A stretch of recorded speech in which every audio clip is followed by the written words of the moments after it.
আসসালামু আলাইকুম, welcome back to my channel learn with ছেলে। আজকে আমি তোমাদেরকে সপ্তম শ্রেণীর অনুশীলনী 6.2 এর এই 22 নম্বর অঙ্কটা সমাধান করে দেখাবো। এই প্রশ্নটা আমাদেরকে সরল করতে বলা হয়েছে। এটা মূলত বীজগাণিতিক ভগ্নাংশের অধ্যায়।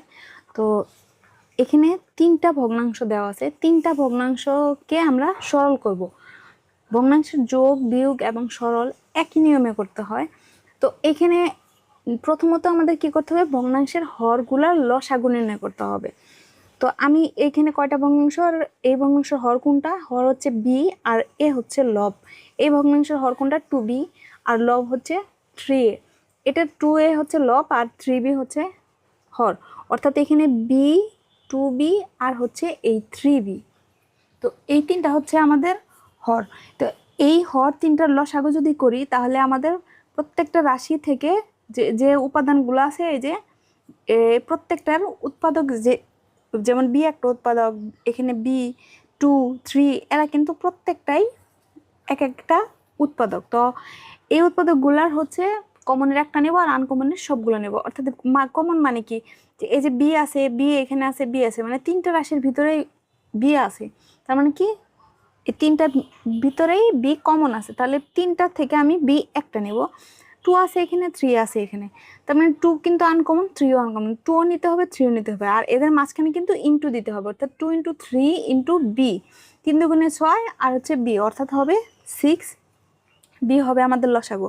তো এইবার লসাগু করার পরে স্টেপে আমাদের কি করতে হবে, যে লসাগু আছে, এই লসাগুকে আমরা যে হর আছে হর দ্বারা ভাগ করব। অর্থাৎ আমরা 6b কে বি দ্বারা ভাগ করব। যদি আমরা 6b কে বি দ্বারা ভাগ করি তাহলে বি বি কাটা যাবে, শুধু থাকবে 6।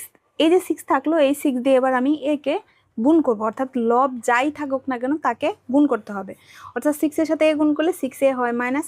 সেম প্রসেসটা আমি আবার এখানে করব, কারণ লসাগু তো বারবার করার প্রয়োজন নাই, কিন্তু লসাগু ছাড়া বাকি যা কিছু করছি ওইটা প্রত্যেকটা ভগ্নাংশের ক্ষেত্রেই করতে হবে। অর্থাৎ লসাগুকে আমরা হর দ্বারা ভাগ করব, যে ভাগফলটা পাবো ওই ভাগফলটা আমি লবকে গুণ করে দিব।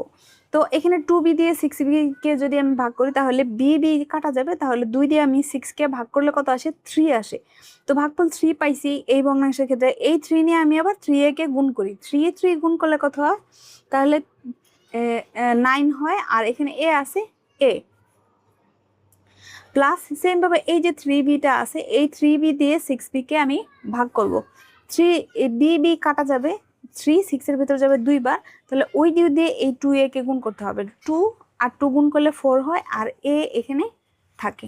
এবার আমি যদি এটাকে যোগ বিয়োগ করি, যেমন এখানে 6b আছে, এবার দেখো যোগ বিয়োগ যদি করি, আমরা এই 6 এর আগে কোনো চিহ্ন নাই, মানে এটা প্লাস, আবার এটা প্লাস, তো দুটোর জন্য একই রকম হলে আমরা সেটাকে যোগ করি, তাহলে 6 আর 4 যদি যোগ করি তাহলে কত আসে? 10a, আর এখানে মাইনাস, আর এই 9a আছে, ইকুয়াল কি থাকলো এখানে? এই 10a থেকে যদি 9a বাদ দিই তাহলে শুধু a থাকবে, অর্থাৎ 1a থাকবে, 1 সামনে দেওয়ার কোনো প্রয়োজন নাই। আর এখানে আছে কত? 6b। এটাই কিন্তু আমাদের অ্যান্সার।